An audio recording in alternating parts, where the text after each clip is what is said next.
L'Orient et sa région ont longtemps pâti d'une image confuse dans l'esprit du public. Base sous-marine et navale, port de pêche et de commerce, ville détruite à 90% pendant la Seconde Guerre mondiale et reconstruite dans le style années 50, l'Orient semble difficile à appréhender, à saisir, à comprendre même. Là se situe pourtant toute sa richesse, fort habilement marketée, l'Orient l'inattendu, laissez-vous surprendre. Rares sont les destinations à combiner autant d'attraits dans un périmètre aussi restreint. C'est un concentré de tourisme où, ramassé sur 30 km sur 30 km, tu vas pouvoir faire le choix le matin en disant vert, littoral, insulaire, urbain, il y en a pour tout le monde. Les activités nautiques s'y exercent sur 100 km de littoral, de la baignade au paddle qu'on voit glisser le long de toutes les plages de France, aux dériveurs et catamarans légers pour une pratique éducative et ludique, au Formule 1 de la course au large, comme le Vendée Globe, qui a fait de l'Orient l'une de ses principales bases d'entraînement et de préparation. Les amoureux de la voile, dans tous ses états, seront ici comblés, tant l'Orient concentre ce qui se fait de mieux. Les pôles d'entraînement de plusieurs skippers de grande renommée, la cité de la voile Éric Tabarly qui passionnera grands et petits par ses projections d'images captées en haute mer à une vitesse de près de 30 nœuds, ses expositions orientées nouvelles technologies, matériaux composites dont on fait les voiles et les coques des bateaux de course, et enfin le bassin de navigation où vous régaterez en famille à la barre de voiliers téléguidés. On s'y amuse en apprenant.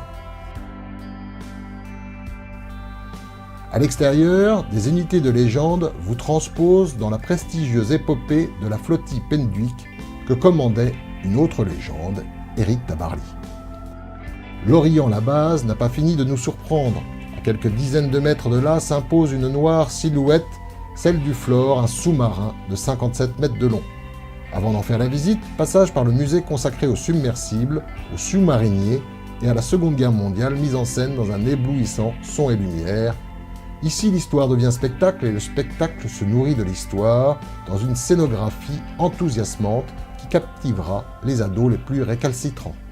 Ça, c'est les yeux, sauf que quand vous êtes sous l'eau, vous ne pouvez pas utiliser vos yeux, vous n'avez pas de hublot, puis à 300 mètres de profondeur, c'est nuit noire. On écoute. On va utiliser les sonars, qui sont les oreilles du sous-marin. Plus loin, plongez dans les abysses à bord du Flore où s'entassaient dans une promiscuité indescriptible 54 sous-mariniers. La superficie de la cuisine illustre l'exiguïté des lieux, 2 mètres carrés. Et c'est dans le compartiment des torpilles que nous dînons comme si nous étions en mission dans les profondeurs océanes. Notre visite de l'Orient, la base, se poursuit par les blocos gigantesques construits par les Allemands pour abriter une partie de leur flotte de U-boats. 3 bâtiments aux dimensions hors normes pouvaient accueillir 28 sous-marins. Bombes anglaises et américaines n'ont jamais réussi à percer ces colosses. Ces portes, 6 mètres de large, 12 mètres de haut, 1 mètre d'épaisseur, 6 cm de blindage de chaque côté, vide au milieu. Important, sinon c'est impossible à manœuvrer. Possède un moteur électrique qui permet de les fermer en une vingtaine de minutes. Ces portes, elles font 50 tonnes chaque battant. La mer offre décidément un spectacle permanent. Le lendemain, embarquement à bord d'un puissant Zodiac pour rejoindre l'île de Groix. Nous croisons l'Armada déployée le 1er juin 2017 en l'honneur du président Macron. Commando de marine, vedette de la gendarmerie et abeille Bourbon, puissant remorqueur habituellement basé à Brest. Dans ce déploiement de force, une frêle silhouette se distingue soudain, celle d'un tonnier du temps passé, un vieux gréement, une vieille coque sympathique. Nous approchons de l'île de Groix, localisée à 40 minutes de l'Orient.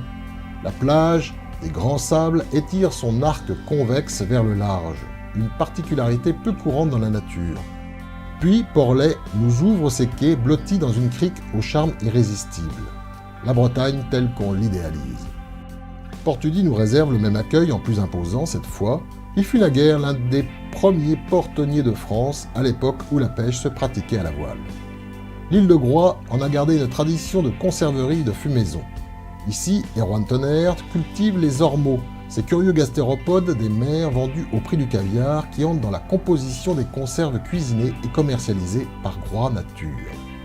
Rillettes d'ormeaux, mais aussi de maquereaux, de dorades, de thon, marinade de sèche, huile de homard et un verre de muscadet pour déguster.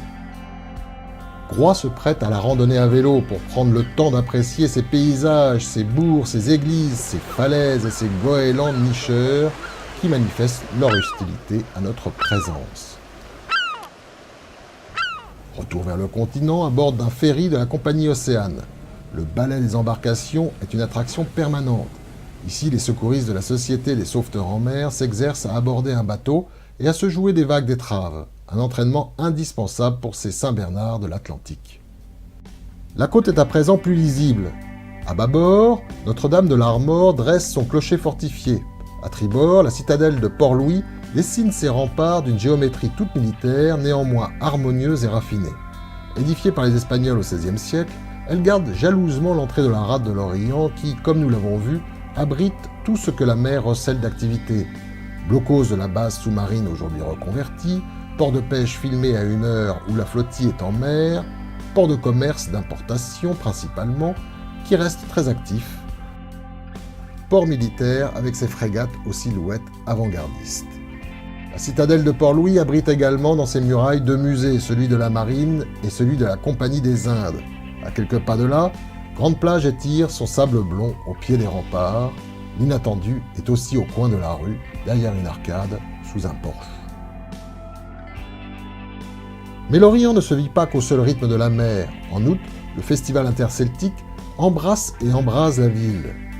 Et aux alentours, la campagne réserve quelques spots étonnants, comme ce Westwake Park, récemment ouvert dans une ancienne carrière.